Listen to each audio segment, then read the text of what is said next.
What is up, guys?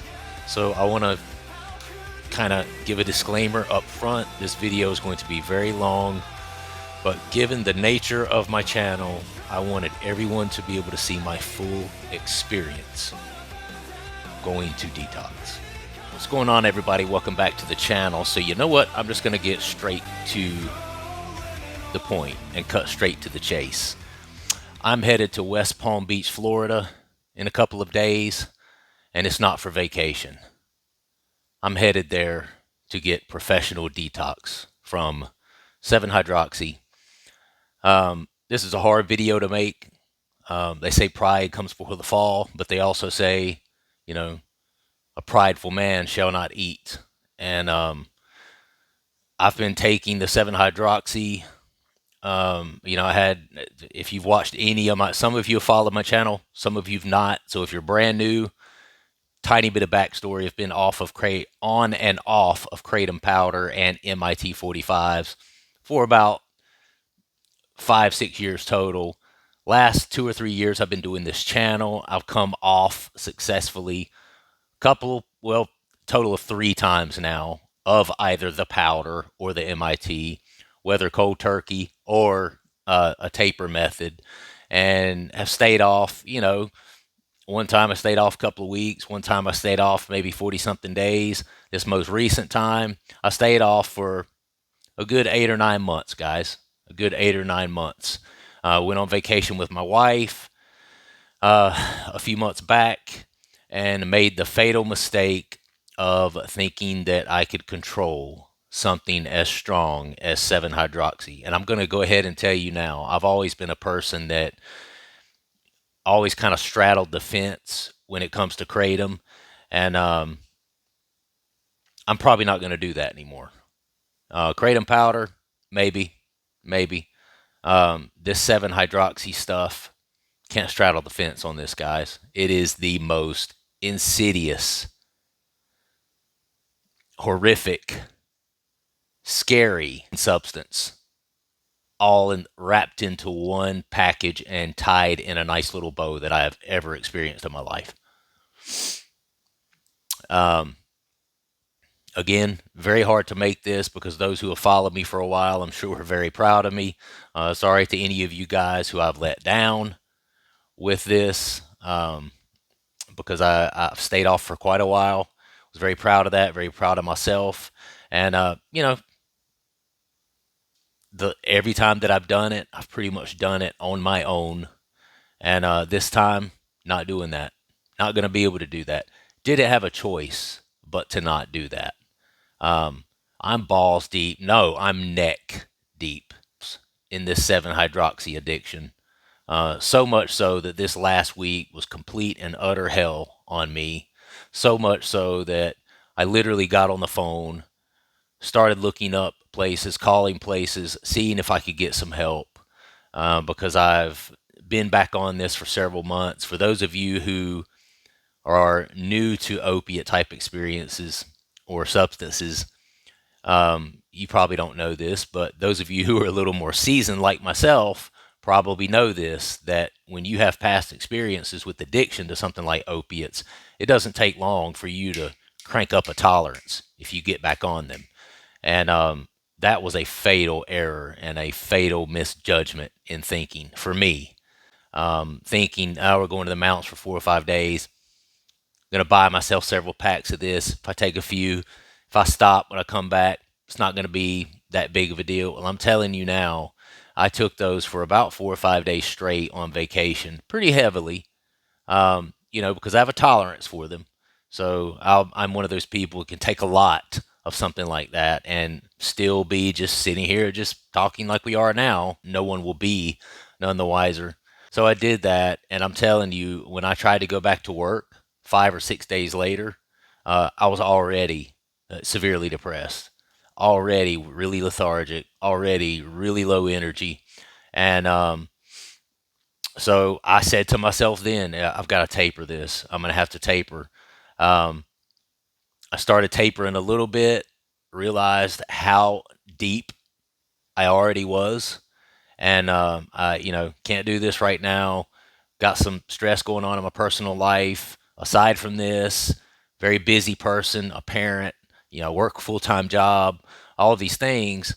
And so my plan was to kind of just stay on a little bit, stay at the same level for a few days, try to start working it down. Well, a few days turned into another few days, and then a few days after that, next thing you know, I mean, I've barely moved. I'm still basically taking about the same amount. And I have worked my way up to just in a couple of week period where I was taking, 300 milligrams of this stuff.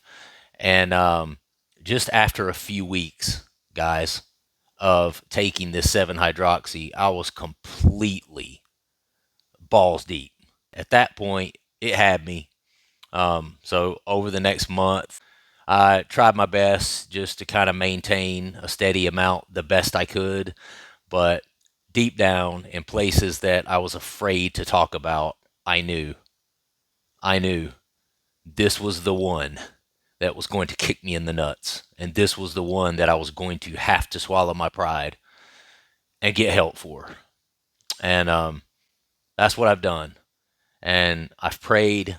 I have been on my face praying this week. And I've called several places, and due to the amounts that I'm taking, a lot of places aren't going to do some sort of outpatient situation with you, because when you're up to these high amounts of it, like I've been, they treat this like a heroin addiction. They're treating this like a heroin withdrawal, okay? Which is obviously very, very serious, right? If you've ever been through it, obviously you know what I'm talking about. If you've not been through it, you've seen the movies. Just go watch the movie Ray.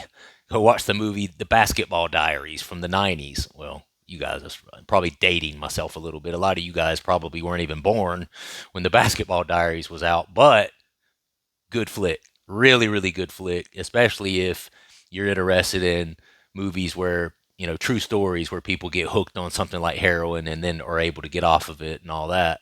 Leonardo DiCaprio was in it when he was a lot younger. Mark Wahlberg plays in it. Anyway, that's not why I'm here. So, uh, God has ordered my steps this week. I kept getting told you can't do inpatient or you can't do outpatient. You're going to need to do a very close, monitored detox inpatient where you're around professionals. You have a team of doctors and nurses at your full discretion the whole time you're there, and not discretion, at your at your beck and call basically the whole time you're there. And because it's dangerous, trying to withdraw from this stuff. It could be fatal, and you could have seizures and all the rest of it. So I called at least 3 different places, and each one of them refused to do any sort of outpatient situation with me. So I'm telling you now, my stance on this 7 hydroxy craze and my stance on this stuff being on the shelves of all of these head shops where anybody can go and buy at their own free will. I'm telling you now, if you have any issues, any past issues with opiate use or opiate abuse, do not, do not touch the 7 hydroxy. And I just cannot be more blunt and as serious as I am, or more serious than I am right now. I could not be more serious. Do not touch it.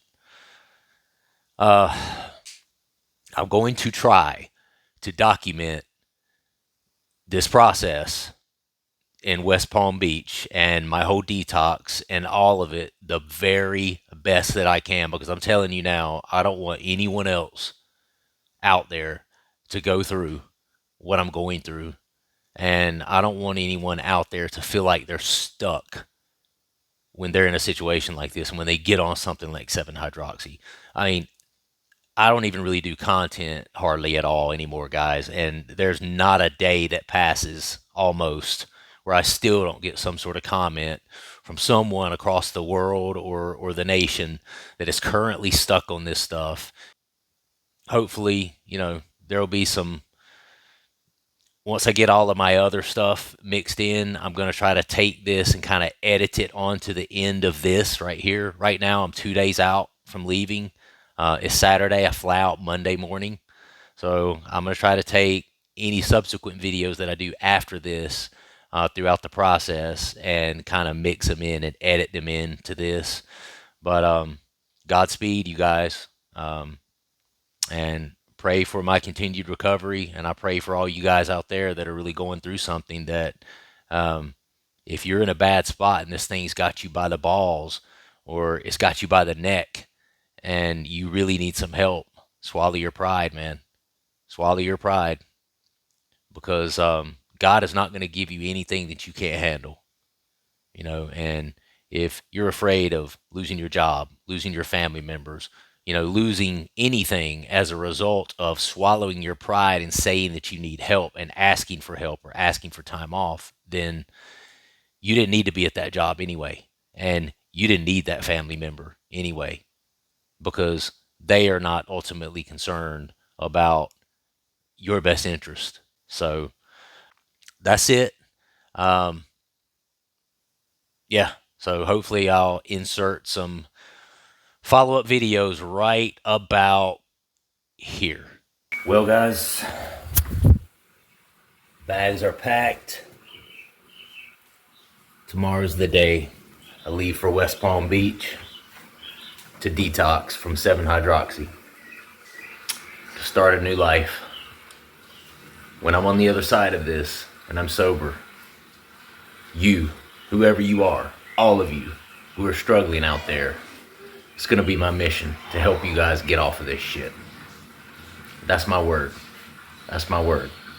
About to leave Greensboro, North Carolina, guys. Headed for West Palm Beach, Florida for detox. It's the last time I'll see this beautiful place for a couple of weeks. Definitely makes me sad. But although I'm scared, I know it's for a loftier purpose. I know it's for a greater purpose, and I need to get better. So, it is what it is. Dropping this little man off at daycare before Daddy goes and gets some help. I love you so much. I'm gonna miss you so bad. I love you.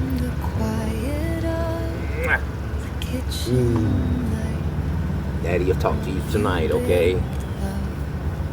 Into every bite,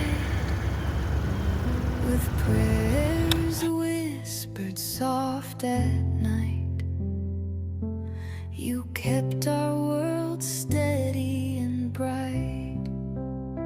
Through every storm, you stood so tall, a gentle hand, you softened it all. One of the hardest things I've ever had to do in my life, guys.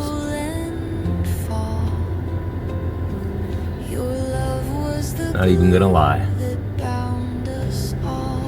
This is what 7-hydroxy can do for you and your family, or to you and your family.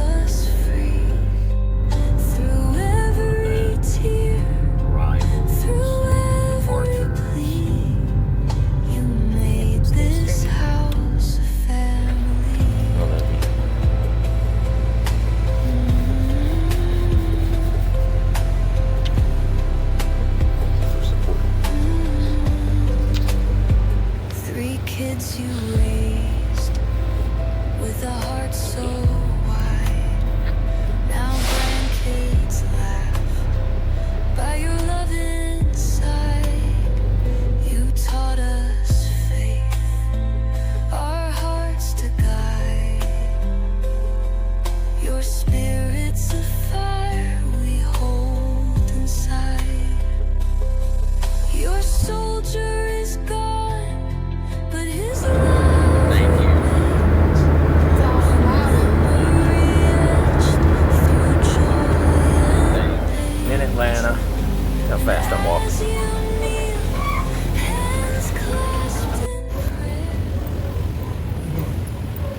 just got out of rehab.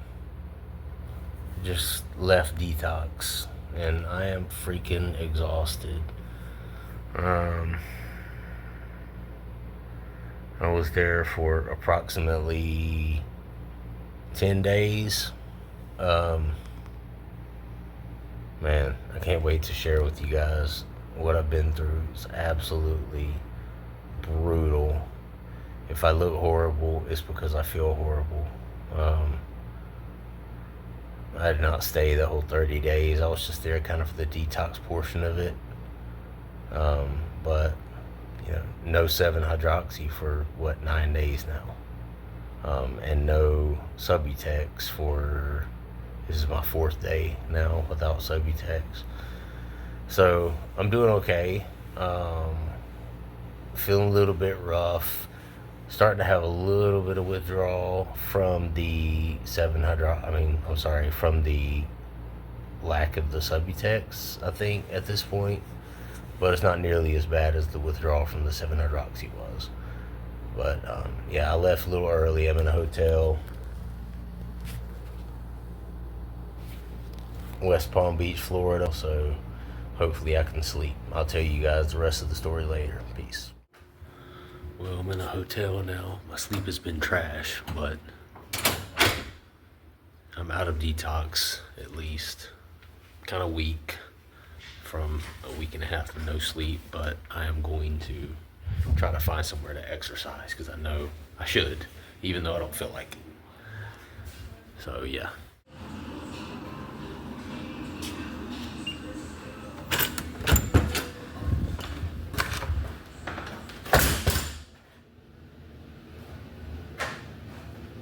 And they have a gym, and I have it all to myself. So, probably, oh my God, look at this. I look like shit. See the bags under my own eyes.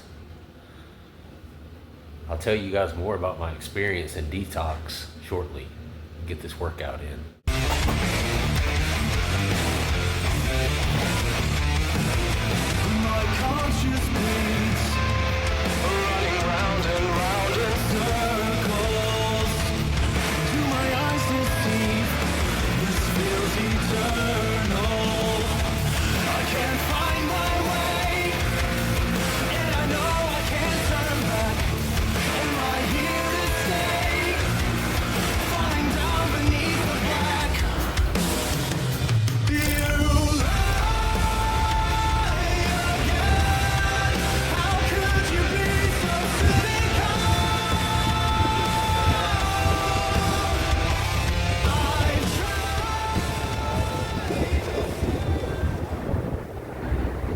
This Uber, do the whole airport thing and go back home today. I'm so glad. These motherfuckers at the detox center are supposed to clear any contraband, any drug of choice that you brought with you out of your bags, right? And destroy it so that when you leave, you're not tempted to use it. Well, I left. They gave me all my shit. I get to the hotel. Guess what? There's still 7-hydroxy in my fucking bag. I didn't take it. But I didn't want to pick it up and handle it. My wife told me to flush it. I said, nope, I don't even want it in my hands. Because if it's in my hands and I'm popping the little tablets out, I'm going to take it. And that's the God's honest truth. So I left it in my bag. I laid there all night. I still only got about 2 hours of sleep. I'm still kind of slight withdrawals. Not nearly as bad as it was a week and a half ago. But despite all of it, I've not taken it. I'm not going to take it. When I get home, my wife's going to go in my bag. She's going to get it. She's going to flush it because she can flush it. I can't flush it. But at least I've stayed clean. At least I'm still sober. So, yeah. Just made it through security. Jesus, they've tightened up security. Carrying these bags around on 2 hours of sleep. It's no fun, guys.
I'm in Charlotte, North Carolina. Good to be on home soil. Yes. Yes, yes, yes, yes, yes. I'm home.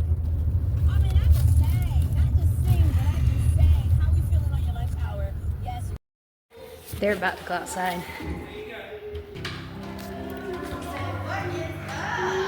Is that your dad?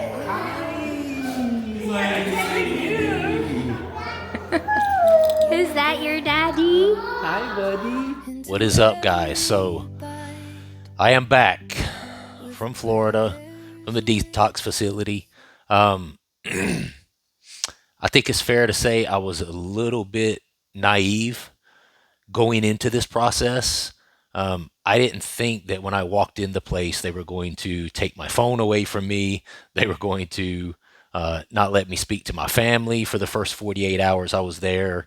That they were only going to let you make calls, several days, 3 days out of the week, and it was going to have to be from their phone, and there was someone there listening as you were on speakerphone. You couldn't even use your own cell phone.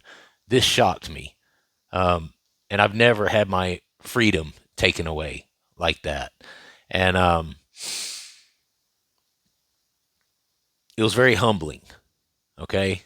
Very, very humbling. And it was a stark reminder of, as addicts, how bad some of us get, right? Because me personally, my wife knew what I was doing. She knew everything. I certainly didn't want to use my phone to try to get someone to deliver me something, or, try to crawl over the fence out at the facility and get some drugs. It wasn't anything like that. I just wanted, to be able to see my family and see my child and that sort of thing, even if I couldn't hold him. But anyway, I thought I was going to be able to make some updates while I was in the facility. I was not able to do that at all. You literally, especially in the detox portion of this, which is pretty much just what I stayed for. I stayed for the first 7 days of the detox period, and then I stayed for 3 days after that. So I stayed right at a total of about 10 days. But yeah, that part was really, really tough, and I wasn't expecting that. So what was I using? I was using 7-hydroxy. I had been using it for a couple of months. I had several months clean time, but I was a dry addict. And if you don't know what that means that, yeah, you might not be using a substance, but you're not an NA. You don't have a sponsor. You're not attending meetings. You're not doing any of the step work that these organizations like NA and AA tell us that the opposite of addiction is connection. So you have to get in here with these people who can relate to you and who can relate to what you're going through and relate to, you may have some sort of allergy to, drugs don't affect you the same way they may affect someone else. And a person who is an addicted user will never be able to use any mood altering substances like Joe Blow down the street, who's just a social user and can use whenever he wants to and then put it back down. It's just not the same thing. It's just not. And I think that's more so what I got out of this situation, the humility, of having to put down my guard, raise my hand, go to my HR guy at work and say, bro, I need help, bro. I need help. This is a hard conversation to have as a grown man, and I explained to him what I was taking. And I want to say for people out there, I had someone comment on one of my videos the other day. It was some video that I did forever ago talking about kratom. And, the first thing he said is 7-hydroxy is not kratom. Okay, let's get this out of the way right now. I realize that it is not technically kratom. It's an adulterated, upscaled form of kratom, which you can Google it. It talks about it being 10 times stronger than morphine. That's no bullshit. And I'm going to tell you guys how I know that. All right. So back in the day, I did have an addiction to pain pills coming off of Percocet. All right. So when I got to the facility, I thought that they knew I was coming. They already had me a bed ready there. A team of nursing staff and doctors, are going to be meeting with you every day in the initial detox process, which is very annoying in a lot of ways because you could fall victim to seizures when detoxing from something like an opiate, something similar to an opiate like kratom or 7-hydroxy. So they're watching you around the clock. They're coming in your room every 15 minutes to make sure you're good, to make sure both of you are still there and one of you haven't dug through the floor to China, right? And when you're there for the first detox period, they're coming into your room for the first 6 days, taking your blood pressure twice every night. It's just not an environment conducive to sleep.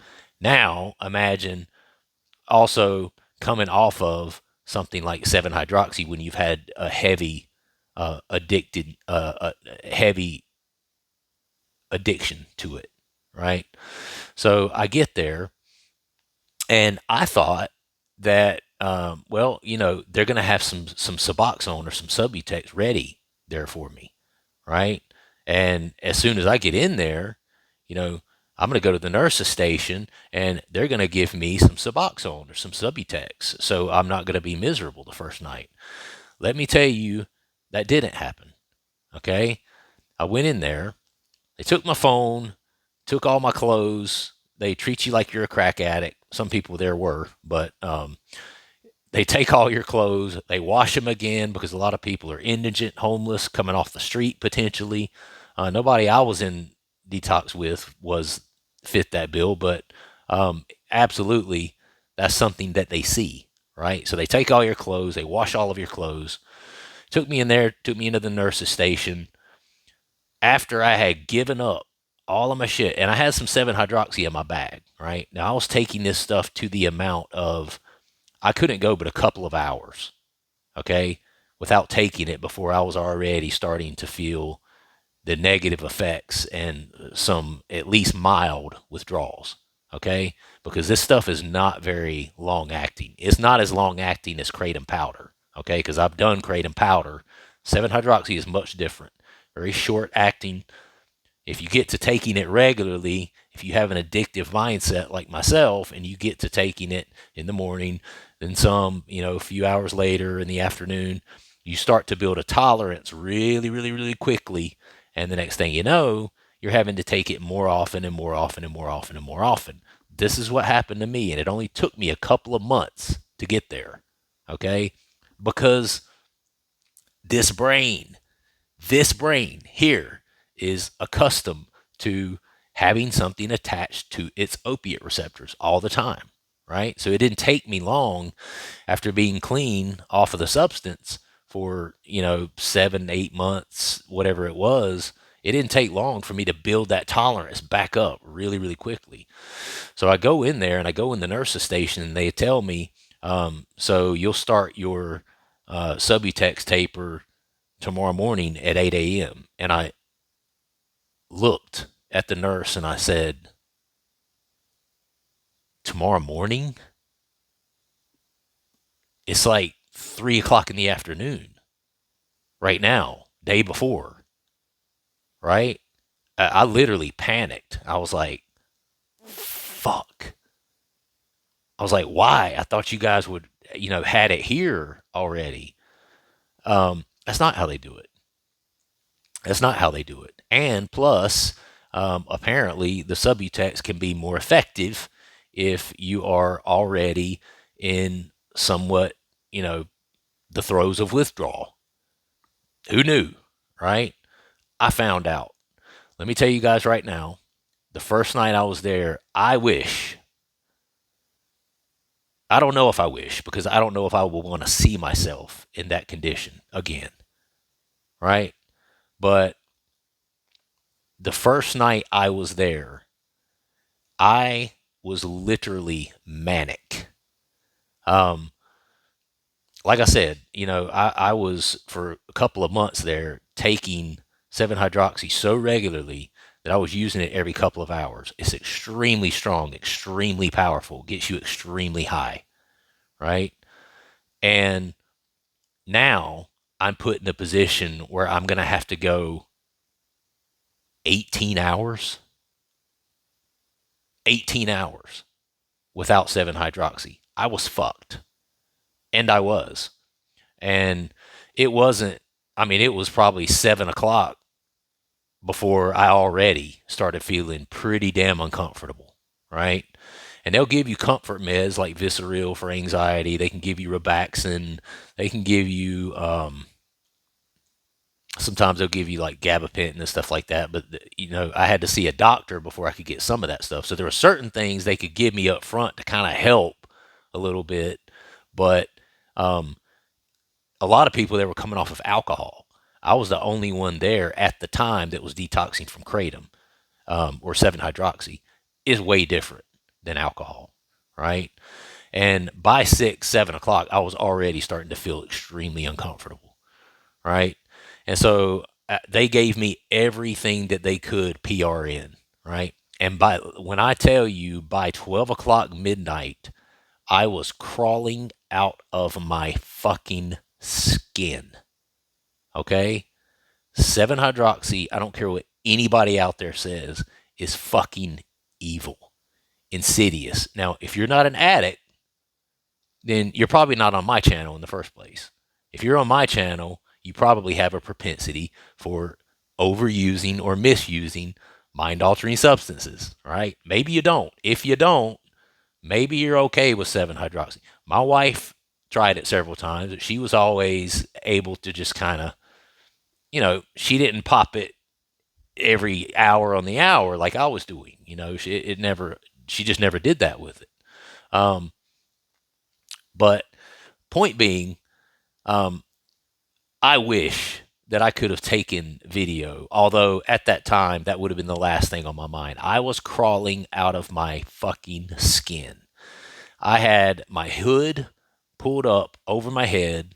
I was cold. I was freezing. But if I went outside where the little closed in smoking area was, I was hot as hell, extremely hot.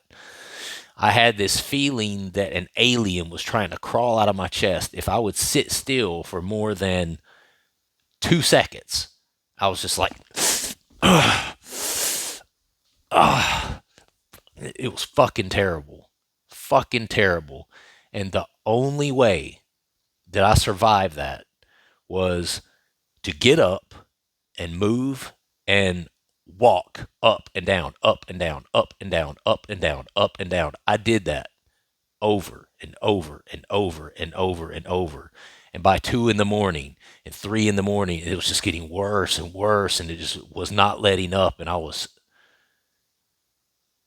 horrified. I was horrified. I couldn't sit still. I mean, it was the worst. Let me tell you, I came off of a huge Percocet addiction, and did a cold turkey from heavy use of Percocets 20 years ago. And maybe I forgot. Maybe that's just not really fresh in my mind. And I do remember it being horrible. But I can say with a pretty strong level of certainty that it wasn't any worse than this. It wasn't any worse. And the 7-hydroxy may have been worse than coming off of the Percocet. And this is shit that you can buy anywhere. Okay? And so those of you out there who think, well, 7-hydroxy is not kratom, like the guy who commented on my video the other day. Kratom can fuck you up too. And I've always been a person that kind of straddled the fence on here. Well, guess what? This time, I kind of learned. And I've been going to meetings since I've been back.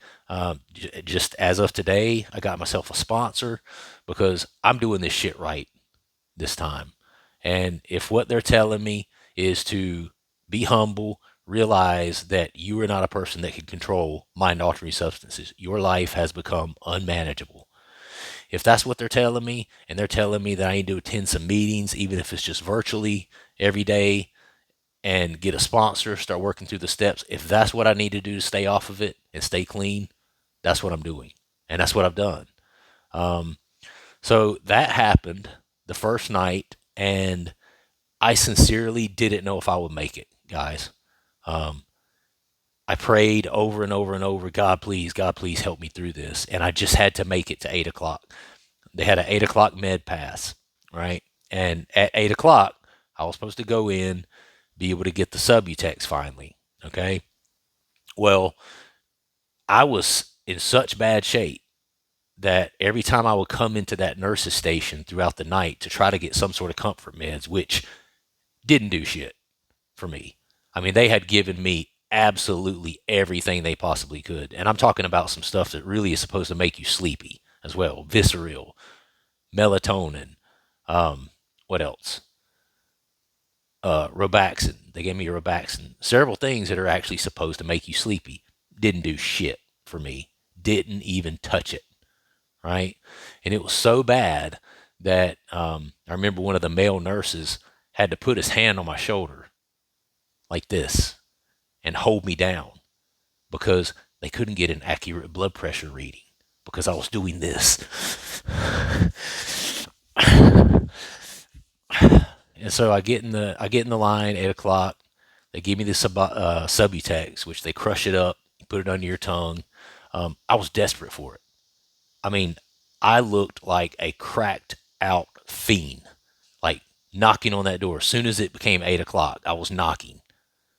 And I remember the male nurse saying, bro, I told you, because he had already seen me pacing the halls. Everybody there knew I was in serious withdrawal. And he opened the door. He was like, bro, I told you, I told you I'd, I'd be ready in a minute. I'm like, I'm sorry, bro. I'm fucking struggling, And they let me in, sat me down, gave me the meds that I was supposed to have, the Keppra to prevent seizures, all this other stuff. And then they gave me the Subutex. Well, I didn't realize it takes a little while to work. So about an hour later, I'm like struggling still with pretty serious withdrawals, right? And I just remember going back into the nurse's station. It's like, it's been an hour. I took that Subutex an hour ago. I'm still fucking hurting over here, And they were like, it takes some time. It takes some time. The first day you get 3 doses, so you'll get another dose at 3 o'clock, and then you'll get another dose at 9 o'clock. They put me on a 6-day taper of the Subutex because they don't, if possible, they don't want you to be on the Subutex for too long because you also can withdraw from that, right? So it's better if they do like a quick 6-day taper and then taper you down off of that. And then the withdrawals should be more minimalistic after that, which they have been. They have been. I'm still having some lingering symptoms. The insomnia is really bad. I'm still not sleeping at night, even at this point, 15 days out.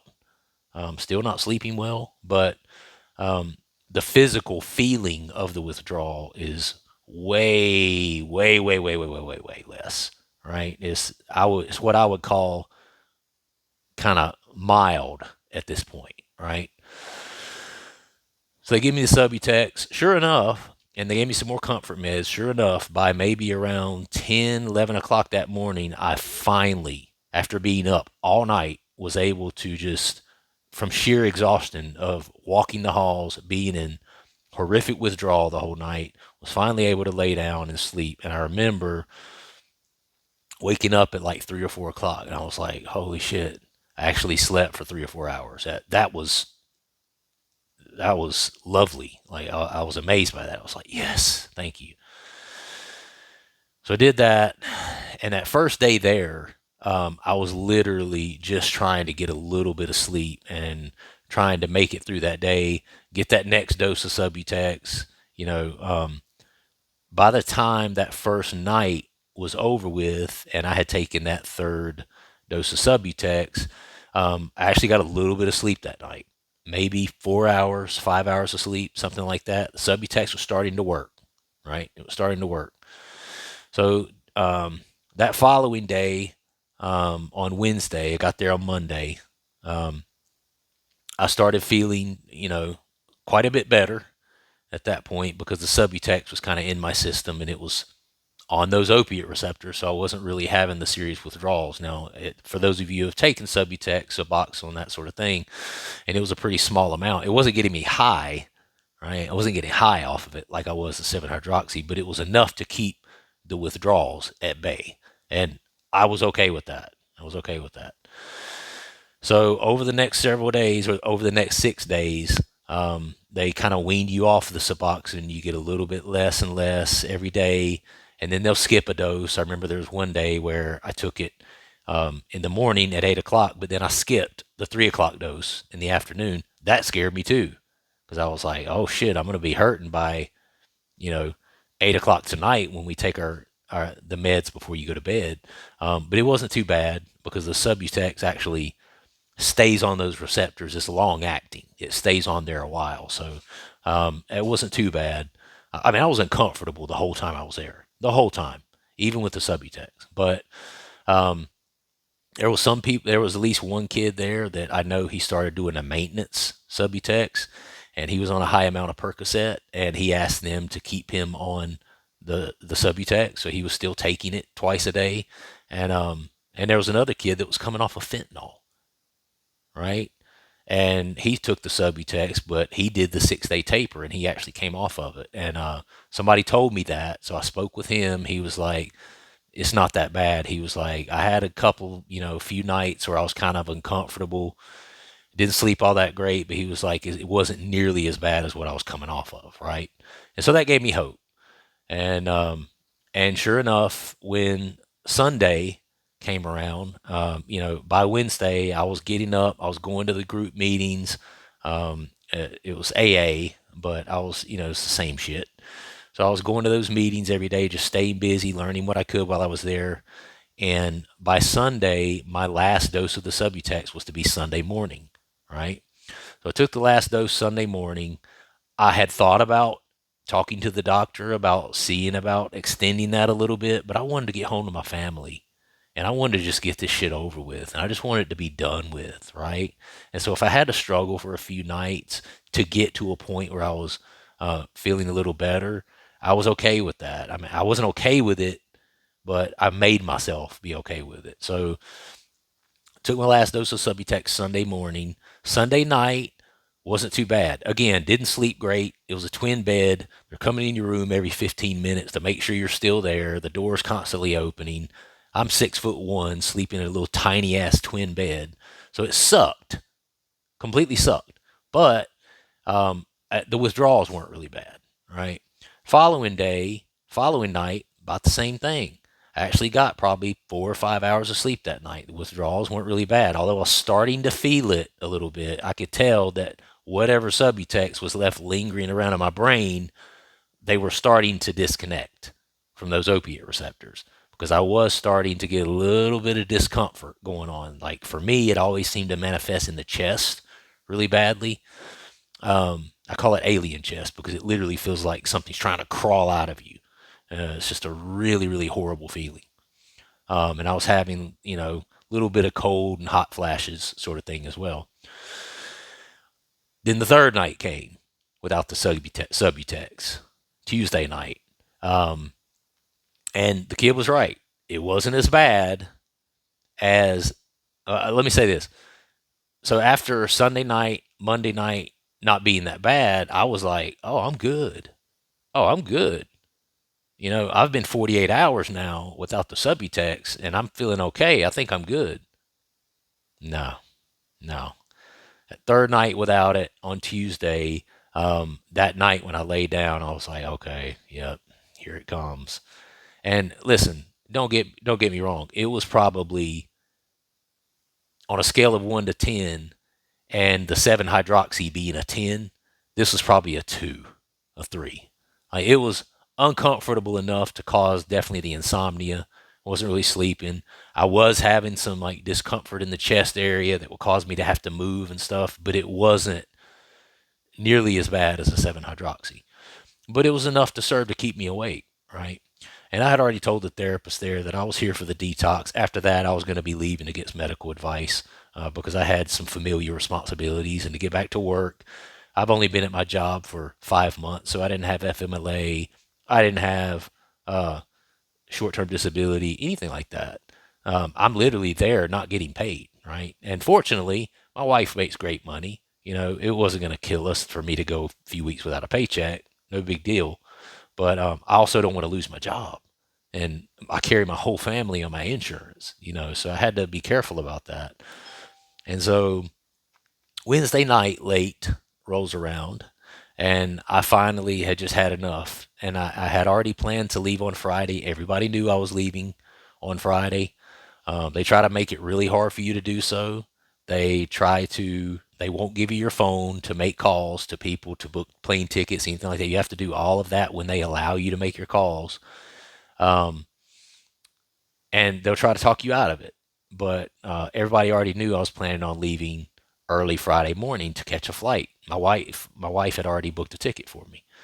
And Wednesday night came around, and I was still having withdrawals, and I could not do it in that twin bed with them walking in and out of my room anymore. And I think it had to do with the detox. Even still now, my thought process is kind of up and down. My mood's kind of and this and that, and it was up and down.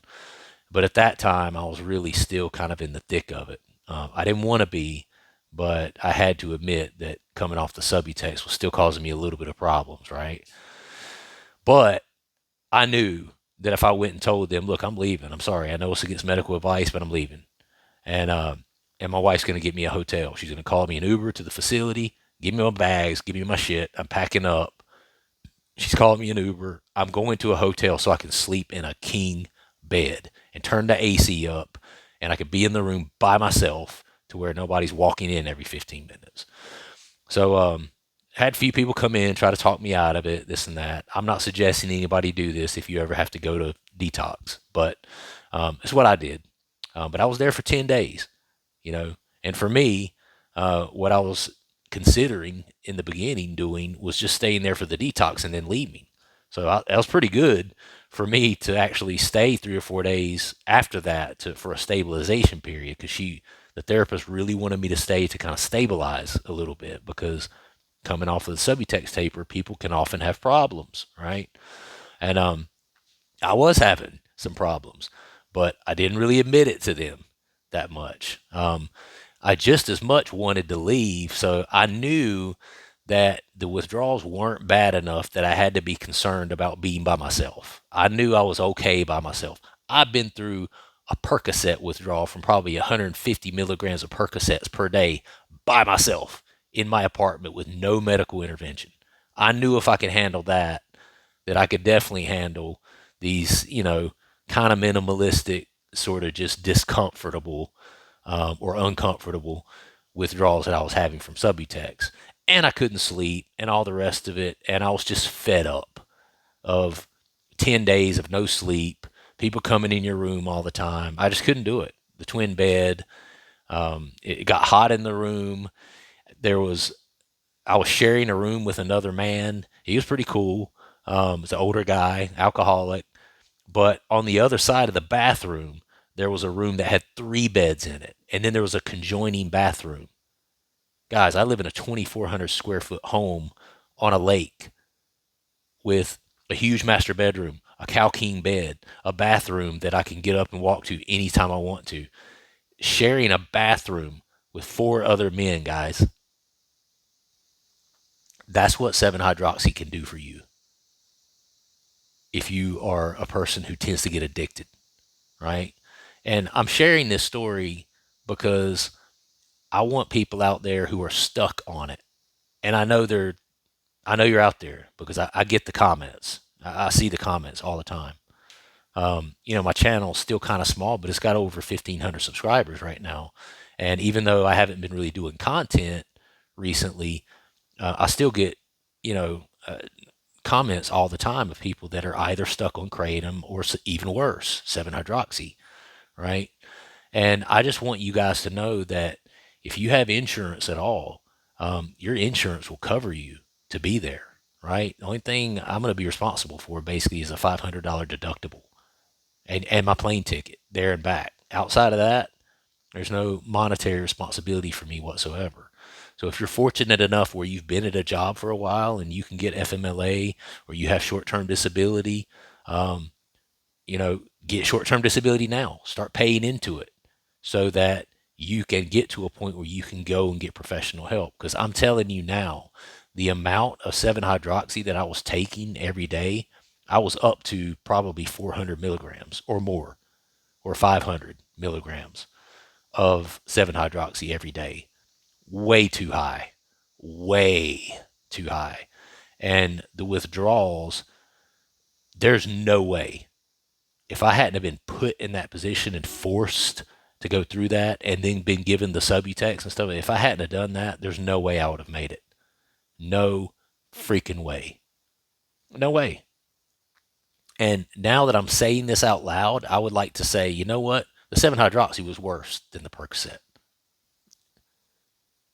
Damn Skippy. It was. Because now I'm remembering the Percocet and the fact that, yeah, I had some serious restless legs. I had diarrhea for a while. I had the cold chills. I had all that stuff. But this was some other level shit.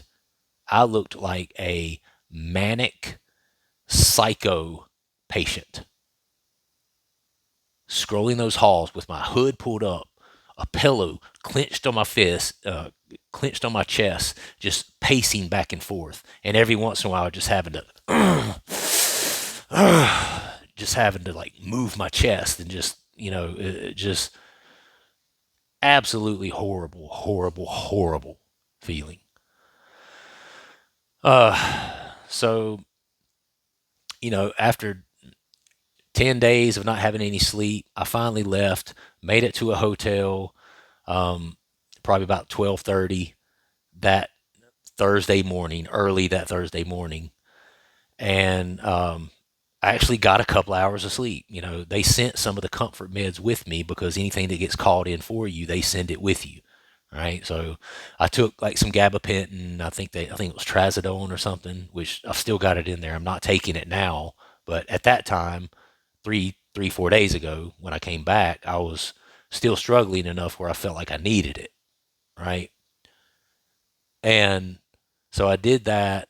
I actually still slept. I slept a little bit, not much, but I slept a little bit. And my flight was to go out Friday, so I had all day Thursday to be there at the hotel, right? I didn't feel like it, but I got up. I went to their little gym, as you can see in the video, got in their pool a little bit, laid out in the sun, got some vitamin D. Felt like shit, but I did all those things because I knew it was important. And I get back to the room, and I just look in my bag out of curiosity, and guess what? These motherfuckers did. When you show up in a place like that, most people who are addicted to some substance are using that substance. Most of the alcoholics were at the airport doing shots, getting fucked up because they knew once they got in the facility, that was their last hurrah. That was it. I talked to people in there who their blood alcohol content was like 2 point something when they came in the place, right? Which for me, all I had on board was kratom. But I was using the kratom and had not the kratom, 7-hydroxy. I had the 7-hydroxy with me on the plane, on my person, in my bag, because I would have gone into serious withdrawal just getting on the plane and getting to the facility, right? And so I had it with me, and I looked in the bag, and they're supposed to remove anything that you bring with you, right? They're supposed to remove it from the bag. They're supposed to destroy it. Any medications, any DOC, drug of choice, that you have with you, they're supposed to remove all that. Well, guess what? They didn't find the 7-hydroxy. The intake team didn't do a very good job. And after 10 days of straight hell and no sleep, and now I'm in, withdrawal from Subutex, I look in that bag, and there's about 300 milligrams of 7-hydroxy in that bag. And I immediately started to pray. It's like, no, no, no. And I shook my head in disbelief. Like, this can't be happening. This can't be happening. Because the temptation was just too great. Worked out, got in the pool, After I got back to the room, called my wife. And first thing I said to her is, look what these motherfuckers did. And I pointed the phone to it, and she was like, oh my God, are you serious? I was like, yep. They left the 7-hydroxy in the bag. And she said, flush it. Go flush it down the toilet.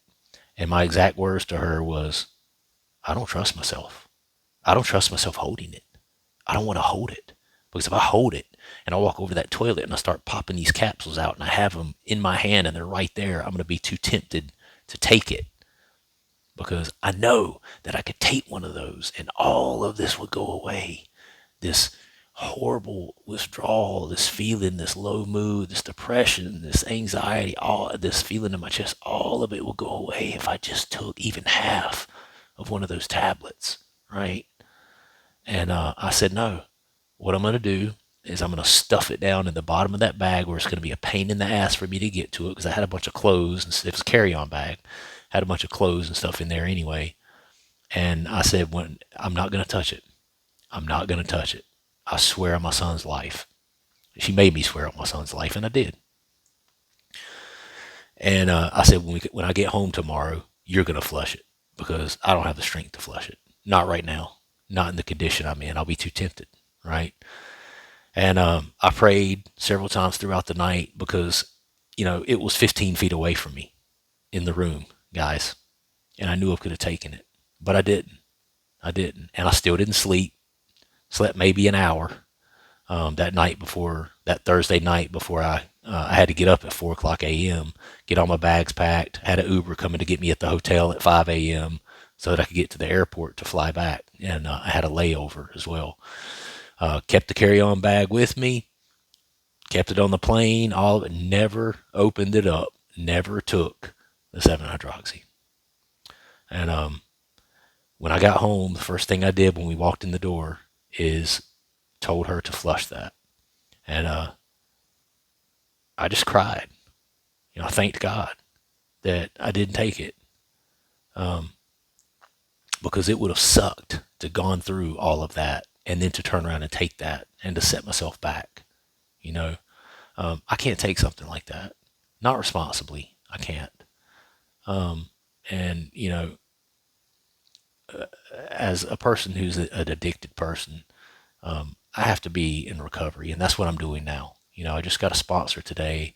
I'm already working on the first step. He told me to read that step every day for the next 30 days, and if you forget one day, you have to start over. That's what he told me, how to start. And I was like, yeah, it is what it is. That's what I'll do. But you know what? I read it like 10 times. I already know it by heart. That's my story, guys. I hope that it encourages somebody out there. I know that there's people out there right now that are stuck on this shit. I've seen your messages. If I've not been able to respond to you, I apologize. I get quite a few comments. And I just want you to know that you can do it. You can get through this. You can get through it, and there is help. And I wouldn't have been able to do it without that detox facility. As much as I hated being there, as much as I miss my family, as much as I hated them coming in the room every 15 minutes, as much as I hated getting my blood pressure checked. I remember I had gone like probably 3 days and barely slept at all, right? And then it was like my third or fourth night there after I had gotten or probably my third night there after I had gotten the Subutex, and it had really kind of built up in my system. And I finally got some halfway decent sleep, right? And I remember being asleep at like 3 in the morning, and they had already woken me up at 11 to do my blood pressure. And then I finally fell asleep. I wasn't asleep when they came in the first time because I have insomnia, right? And then 12 passes, 1 passes, 2 passes. Finally, somewhere around 2, I finally drift off to sleep, right? 3 o'clock. Good morning. They're taking my blood pressure. I was like, no, you have to do it twice a night. I just fell asleep. I've not slept in 3 days. We have to do it every 4 hours. As much as I hated that place, as much as I hated being there, as much as I miss my family, as much as it was one of the hardest things I've ever done, it was a necessary evil. And I manifested that God manifested that for me. He manifested my steps that week to get me to that facility. And here I am, 15 days clean at this point. I'm not out of the woods by any means. I'm still having trouble sleeping at night, to be honest, because I'm only 9 days off of the Subutex right now. So it's probably going to be a few more days before things really start to improve. But I took off work this week as well, and I don't start back until Monday. It's Tuesday right now, so I don't start back until next Monday. And I did that so that I could have time to kind of get my sleep together. Hopefully, things will start to turn around here within the next couple of nights, and I'll start to get some sleep. But that's my story, guys. Sorry it's so long. If you stuck around for it, kudos to you. I just wanted to be able to put something out there and for it to be thorough, that you guys could see, to know that there is help. There is help out there for you. And if you're a person that is addicted, like I am, an addicted person, just being without a substance is probably not the answer. And if you're able to be without the substance and be okay with that, and don't possess any of the shame and guilt of things that you did while using, while in your addiction and stuff like that, then I think you're a lot. I don't know that you're really an addict, to be honest with you, because it seems like most of us really need that group. We need that we need that connection with people who are like-minded and who understand what we're going through, right? We need to be able to work those steps to get that guilt and shame out of our minds, out of our hearts. We need to be able to make those amends, with people that we've hurt throughout our using and stuff like that. And I believe that now. And I believe the very first step being that my life had become unmanageable, and that's the most important one, because if you don't get that one, can't go to step 2 before you take step 1, admitting that you're powerless over it. I hope this helps somebody. I'll try to do some consecutive videos to let you guys know how things are for me. As of last night, like I said, I'm 9 days now off of the Subutex, and the withdrawals at this point are just kind of a general feeling of physical anxiety in my chest that kind of, it just happened right then, right when I said it, probably because I spoke it. And it seems to progressively get worse at night for whatever reason when I lay down. I'm not sure why that is. I don't really notice it a lot throughout the day, but then when I lay down, I'll start to notice it. And it just, my brain chemicals are all screwed up. That's one of the worst parts. It's just the insomnia. Last night, I maybe slept 2 hours, maybe. And that's 9 days off of the Suboxone and 15 days off of the 7-hydroxy. Right. So, I'll try to give you guys more of a timeline. I'll try to make a shorter video tomorrow and give you guys a timeline of, what the physical and mental and emotional recovery looks like from that perspective. For any of you guys out there struggling with it, I hope this gives you strength. And I appreciate you guys listening. Don't judge me for relapsing. It's part of the process. It's part of recovery. So I'm praying that would never happen again with me. And I'm taking my recovery seriously this time so that it doesn't. Because I remember how horrible that first night was. I don't ever want to go back there. And I don't want you guys to ever have to go there either. All right. I love y'all very much. Thank you so much for listening. I'll see you on the next one. Peace.